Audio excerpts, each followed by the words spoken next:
Off the Pitch is back Monday evening. Hope you had an absolutely fantastic weekend as we get into the new show of Off the Pitch as we discuss everything with regards to the world of sports.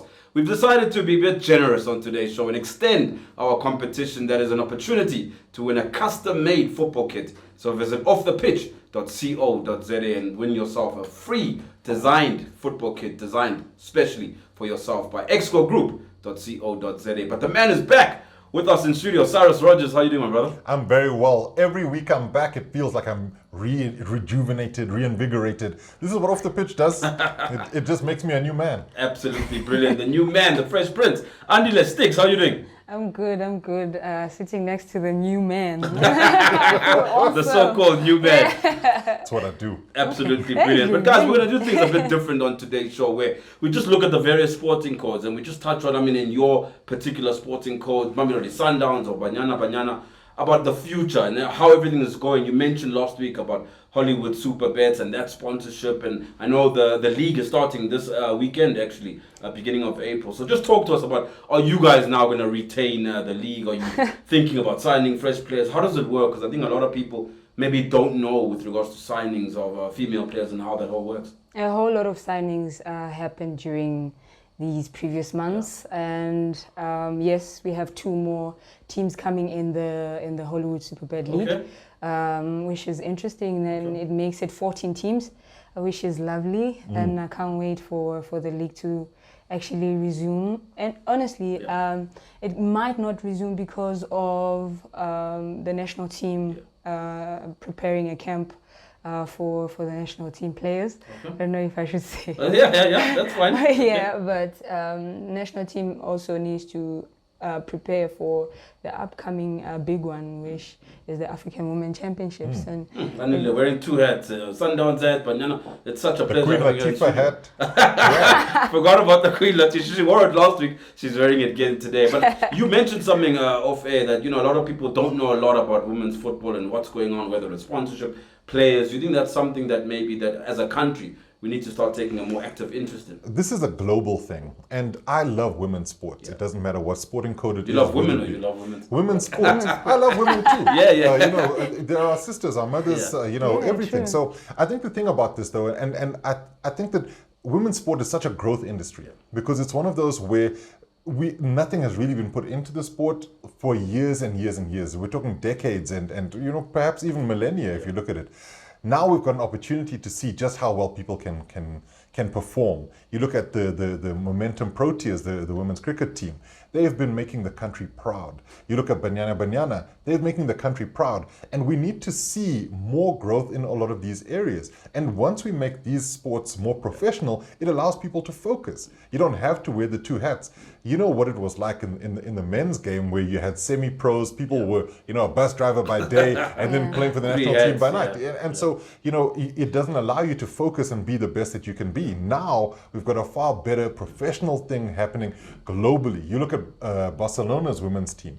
They are incredible. You look at all of these European teams and you see just how well things have gotten, and we can't be left behind in Africa. they're professionals, so they do this for a living. They wake up in the morning and they just go play football. And I think it's something that needs to change, especially in our country. It also needs to change where all the teams are paid. Players are paid in their respectful clubs. And where does that begin? Getting sponsorships.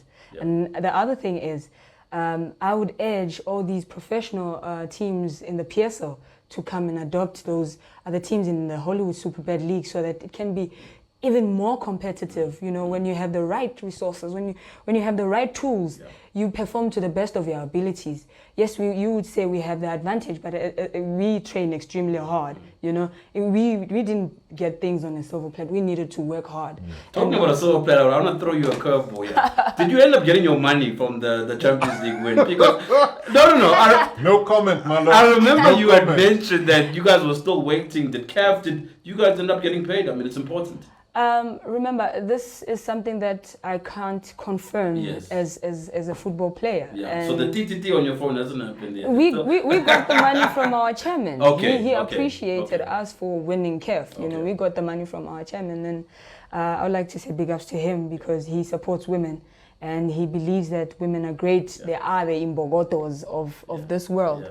You know, you wouldn't be here, Malo, if it wasn't for Mama. And I think that your mama played a very, very huge role, or your grandmother, or your next door neighbor. You know, they played a very, very huge role in just keeping the world calm. I know you guys are, you know, the pillars, which is you work for us. You make sure that you shield everything for us. But we need to take women's football or women's sports seriously. Hey, Anil, they're making us a bit emotional here in the studio, but Anil, I mean, talk to us about Mamelodi Sundowns and Banyana, but what are the dynamics within the two camps? Who are your favorite teammates? What are some of the jokes? What are some of the jokes Malo, between it's the putting two you camps? on the spot. I want to put you on the spot here. This Just is off the pitch, Malo, not on the spot. understanding the two worlds. I mean, who are the jokers within each side? How is the chemistry? I mean, the fact that you're in two heads, you're a goalkeeper for both sides, that's a huge thing. How are the dynamics between the two roles that you play? Okay, I love both, Yeah. and there's a whole lot of things Yeah, happening. yeah. You know, you would work with someone in the national team and also work with them in the team level, which is you get jokers, you get people Who's who. the joker got Sundowns? Or Rokwe, not maybe. I can't Maybe it's answer. you, that's why you can't. No. I would say Regina Mokholola because she's quite, I would say, weird. Okay. Yeah, okay. she's a mamfundisi of the team. Okay. She would just snap out of nowhere. So Okay. she writes notes down and she writes Babu verses. Yeah. And if one piece of paper Yeah. gets lost, Yeah. we are all in trouble. Yeah, it happened in KEF where she lost one piece of paper. Okay, In okay. the changing room, Yeah. it was a mess. You're like, where? Lastly, from a Banyana point of view, who's the one player who doesn't want to take penalties? Where the coaches put them on the actual sheet. Isn't this stuff that we don't want to be telling the opponents? It's Refilo Jane. Okay. Yeah, it's Refilo Jane. She doesn't want to take penalties. Maybe I'm telling you the strongest one that wants to take Yeah, penalties. you see. Okay, maybe you're switching it up on us. But it is her. She just takes Yeah. off her socks and she's like, no, my shins.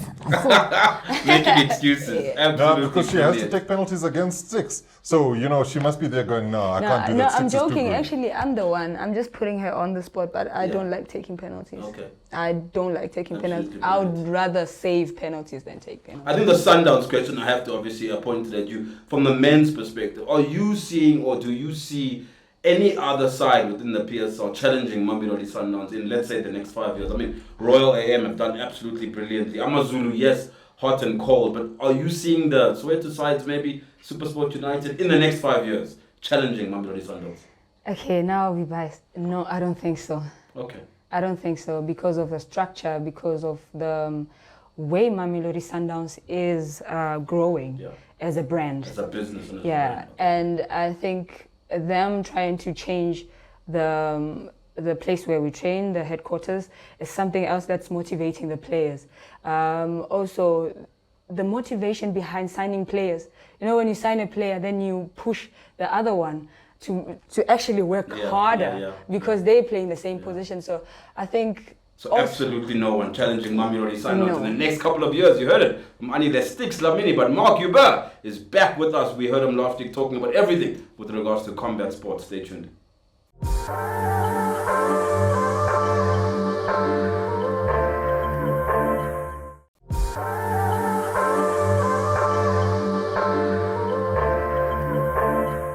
Off the pitch, segment 2. We are back, and back in studio we have Mr. Ruckus Media himself, Mark Hubert. How you doing, my man? Second week. Yeah. It's fun. You're no longer a newbie here. Yeah, I'm starting to get that rust out. Huh? Yeah, we have to Good give to you be a new back. shirt there. Yeah, it's good to Talk be to us maybe about Ruckus Media before we get into what's coming up in April in terms of combat sport. But Ruckus Media, some of the work you guys do within combat sports or media in general. Yeah, listen, we've literally been following, for the most part, combat sports in the country for almost a decade now. Literally started off blogging, sitting at the big boxing events, big MMA events, and now, I mean, we've done some cricket stuff, we've done some basketball stuff, etc. But primarily combat sports, just doing what we can Yeah. to just give as much information to the youngsters so that they can make a far more informed decision about, do I really want to be punched in the face? Cyrus, I mean, you remember Nicky Durant. I think that was the one for me personally when it comes to combat sport or boxing that really stood out as that figure. I don't know if we have that anymore from a South African point of view in terms of those iconic figures like a Don King, for example. For me, Nicky Durant was definitely one of those guys. Well, look, there's nobody, and I can say this Yeah. without fear or favor, that will make me want to get punched in the face. But I do think that we've lost a little bit in the characters over the years. We don't necessarily have that many, sort of big characters where I love that person. I want to, get back into the ring. And I think that what's interesting is that sometimes it was this sort of out of the ring action that really spurred and got people going. But now we're seeing guys like what I like about Kevin Lerena is that he brings a little bit of swag with him. There's that style to him. So people will watch him and think, maybe I can look good and get a punch in the face too. So we'll see. Yeah. Yeah, I think we touched on it briefly last week. The likes of Conor McGregor, what he's done for certain sports. You look at what Ronda Rousey did for MMA when she first came onto the scene, not just for the sport, but for women in combat sports. We don't have that. Yeah. I mean, boxing died a death in this country for a long time. That's after Brian Mitchell sort of bowed out and obviously globally because Mike Tyson stepped away. But now we have this other big guy. Yeah. Tyson, the other Tyson, Tyson Fury. So he's fighting at the end of the month, and I'm really excited about what he's going to do. Dillian White has finally agreed. Small purse, couple of million for 20%. But if he takes all the belts, then it will be worth it. And I think that's what's great about this Fury White fight is that there's a lot of aggro, and boxing has always been about these mega fights, right? Where you have to have Fury versus Deontay Wilder, and then they've been talking about Fury Joshua and whether or not that would happen. It doesn't look like it will because Tyson Fury said he's retiring after this. We'll see as to how long that lasts. But I do think though that when you look at these kinds of fights and characters like Tyson Fury, we don't necessarily have too many of them because the thing about AJ is that he's very laid back, he's chilled, but he's got that glamour look. But then he's you look marketable. Very. Whereas you look at like Wilder, he was wild. He would go out there as a big showman. Tyson Fury, you couldn't get more showman than him, singing in the conferences and what have you. But he also sang with his gloves. Do we have anybody else coming up like that? I mean, Derek Chisora, I don't know. I'm not a big fan of his. I don't think it's so much that story or those kind of personalities anymore. If I just look at the combat sports, I'm looking at the stories that are behind the athletes, and I think Tyson Fury carries a fascinating story, especially if we understand where he was, hugely overweight, on drugs, seriously obese, doing all the worst possible things, and as I'm led to believe, about to drive his car into a bridge. And then he turned it around. And now look at where he's at now. We don't have, there are plenty of those stories. Yeah. Khalil Rountree, a classic one coming out of the UFC just a couple of weeks ago, talking about his story as a kid, literally utter depression. And here this guy is delivering one of the greatest performances, probably the most educated piece of violence I've seen in a very, very long time in a UFC cage. And he has now become a sensation. But the bizarrity of it is that he seems to only now be the sensation because of that backstory. Mark, I love that educated piece of violence. Wow, that is art. It's absolutely brilliant here on Off the Pitch. But let's talk about April and the big fight cards that are coming up, even up to May, June. Talk to us about what in a couple of months people are likely to expect. I think the big one, end of April, from a boxing point of view, is obviously Fury versus Dillian White. Yeah. Another big one in May is potentially still Canelo versus Bivol. That's coming up, middle of May. But I think this month, just a week away, we've got EFC 93 taking place at the EFC PI.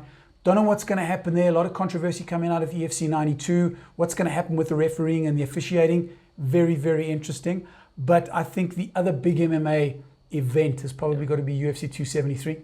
You got Volkanovski defending his title against the Korean Zombie. The other title on the line there is going to be Aljamain Sterling finally stepping up for that rematch with Petr Yan.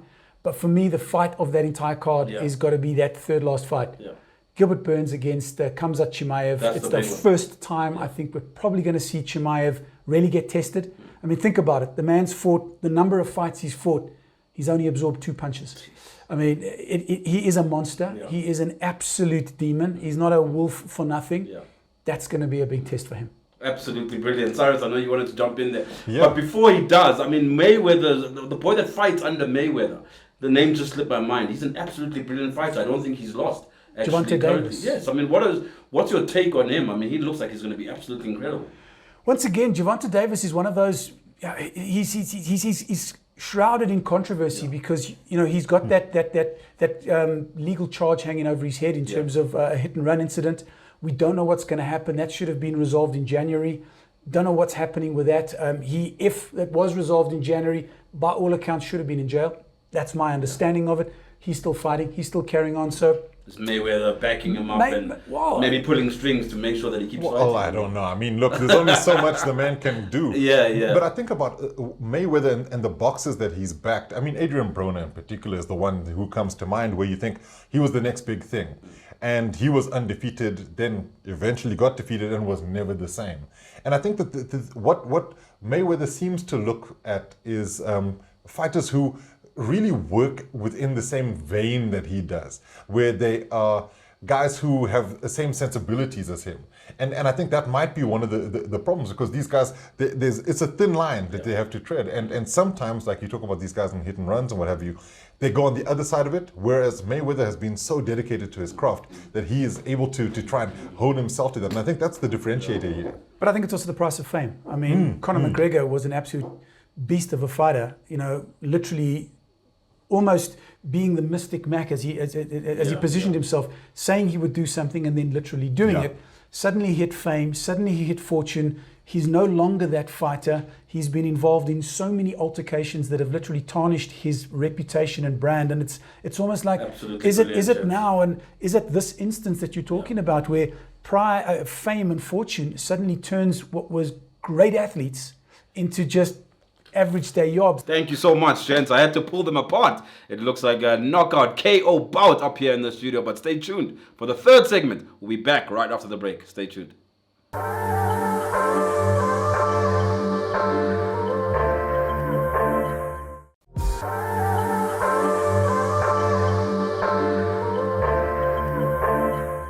Welcome back, segment 3 of the pitch. We are having absolutely so much fun here in studio, and the man is back. Tall, dark, and something. Mr. NBA, how you doing, my brother? I'm good, Malo. It's great to be back. 100%. Still tall, still dark, still something. Both wearing blue, gents. I love it. So let's get into the NBA. I mean, it's been 2 weeks now that we've touched on it. I'm sure a lot's happened within the last couple of weeks. Give us a rundown of how the league is looking. I know it's coming to an end, so I'm sure there's a lot excited happening at the moment. Look, Malo, there's a lot of exciting stuff happening at the top and the sort of bottom, not bottom really, but the play-in spots of the league and what's happening at the so-called bottom part of the postseason. So the Suns have shown that they have the mettle to take it all the way again. In the East, it's been a race. I mean, me and Cyrus have been watching this very closely. One day the Heat are on top, next day it's the 76ers, the defending champion Milwaukee Bucks are coming up again as well. We don't know what's really happening still with the Brooklyn Nets. So it's been very exciting. I mean, more on the East this time, Cyrus, than the West, don't you think? Definitely. And you know what's crazy about the NBA stuff is that, every year you want to see new champions. And that's the kind of thing that happens in this league, is that you're allowed, before it used to just be the Cavaliers and the Warriors and they just face off. But then when the Raptors won the championship, anything went. I mean, you had the Lakers after that, then the Bucks after that. So the battle in the Eastern Conference really is incredible. But when we say the league is finishing, we mean the regular season, because you've got the playoffs coming up. And they've got a great format, because what they have is this play-in tournament where there's some one-off games where guys have a chance to get into the playoffs. Still, they've opened it up so that it's not just the top 8 teams. You now have got a chance between teams 7 to 10, and they can play each other in a little mini tournament to then get into the playoffs. And it is, I mean, all hell is breaking loose again. It's been incredible. From an African basketball point of view, you are mentioning that there's a lot happening there as well. It's good for the viewers to know what's happening with regards to African NBA. Yeah, absolutely. The NBA, 2 years ago, sanctioned its first official league in Africa, the Basketball Africa League, and we're in the second season now. The first part, the Sahara Conference, took place in Senegal in March. Now in April, starting around 9th of April, we got the Nile Conference, which is taking place in Egypt, and a team from South Africa, the Cape Tigers, that are representing South Africa. They got their first game on the 10th of April. We wish them all the best, but because it's their debut appearance, and the level of play, Marlo, from last season, which was season 1, compared to season 2, which is taking place now, is worlds apart, and they really have to show up and show out in order to survive this. Sahara always used to be with cricket. Have they now also decided to sponsor basketball? Or You live on this continent. You should know it's a desert. And that's what we're talking about. But I think what's great about the way the Basketball Africa League, the BAL, has worked is that it's allowed a lot of African teams to really sort of start getting a little bit more professional. And we're seeing some of these guys produce performances and players that are just next level. And the hope, I mean, Amadou Galofal, who was the MD and Vice President of the NBA Africa office, is now heading up the BAL. And they've really done so much work on trying to make sure that basketball structures on the continent are as professional as they need to be in order for us to produce talent that can go anywhere in the world. We know that this league is going to grow from strength to strength, and we're seeing it. And the fact that we now have a South African team there for the first time in this sort of qualifying stage before they get to the sort of, I suppose, like the finals, the playoffs finals that will happen in Rwanda. It's a massive achievement. So we need to focus on what's happening in South African basketball, seeing teams like the Cape Town Tigers and really supporting them as they go through to try and clinch something really special for us. 100%. But Jens, from an MVP perspective, I know this is something you guys wanted to touch on a lot. Give us, I mean, you mentioned off air that there's 3 potential MVPs. I know you are itching to get onto this one. Give it to us. Marlo, for me this year or this season, it's exciting because you got 2 players with African connections in the race for the MVP. You got the current MVP, who's Nikola Jokic, obviously, who's from Europe. Then you've got one, Giannis Antetokounmpo, who's won it twice before. He was born in Greece, but he's got Nigerian parents, so he's got that Nigerian connection. Then you've got Joel Embiid, who was actually in South Africa for the 2013 Basketball Without Borders. So he's actually as a youngster, and he made it all the way to college and ended up in the NBA. Now plays for the Philadelphia 76ers. So you can imagine 2 African guys going up for that MVP spot, and then you got Nikola Jokic. But I must slide this one in. There's the player who's 35, who's going to probably win the scoring title. 37. His 19th season. Leading the league in scoring, but still not getting that honorable mention, but it's fine. We'll leave it there. LeBron James, this guy. Cyrus, for you with regards to the MVP, I mean, he's mentioned the 3 candidates. Who are you maybe slightly leaning towards? I would love Joel Embiid to win this, and I think he might be the favorite right now because there's also a bit of voter fatigue. You know, one of those senses like Giannis has won it twice before. The voters might see all of the stuff he's done, which is incredible, and think, okay, maybe not him. Nikola Jokic is the reigning MVP. Has he done more this season than he did last season in order to retain it? Maybe not. What is the voting process? Who votes? Who gets to vote? Is it the league it's itself? Quite involved. So you've got sports journalists, not us unfortunately, but they get a vote. You get the players who also get a vote as well. And so there's quite a few people who get to cast a ballot to say we think this is the best player in the NBA. And for us, that's why we're pushing Joel Embiid. His story is incredible. He's managed to stay fit because he's had injury issues in the past. And he's the kind of player who, when you look at his birth as an NBA player, Kounder mentioned Basketball Without Borders, this guy started playing really late in life. I think it was like 12, 13. Came through the structures here, now has worked his way up to becoming one of the best players in the world. I mean, who doesn't want him to win it? And we're right behind him. And Cyrus, the thing is, it would be his first time to win. The other 2 guys have won it before. So you can imagine he's a debutant and he wins. To me, that's all that matters. Like, first of all, it's his first time winning, and he's an African. So for you, Joel Embiid. Joel Embiid all the way. Cyrus, for you? Definitely Joel Embiid. Thank you so much, guys. Absolutely brilliant. So stay tuned and find out what's going to happen with the NBA and the MVP. Thank you to everyone that made the show possible. To Exco Group, thank you. Once again, our competition. This is the final week, as next week we are ultimately announcing our winner on offthepitch.co.za of that customized football kit. So you've got exactly 7 days to cast your votes and let us know who you think is going to be the ultimately best with regards to the football kits that they had to design. Gents, see you same time, same place next week. Definitely. Awesome, we out. Same time, same place next week. We out.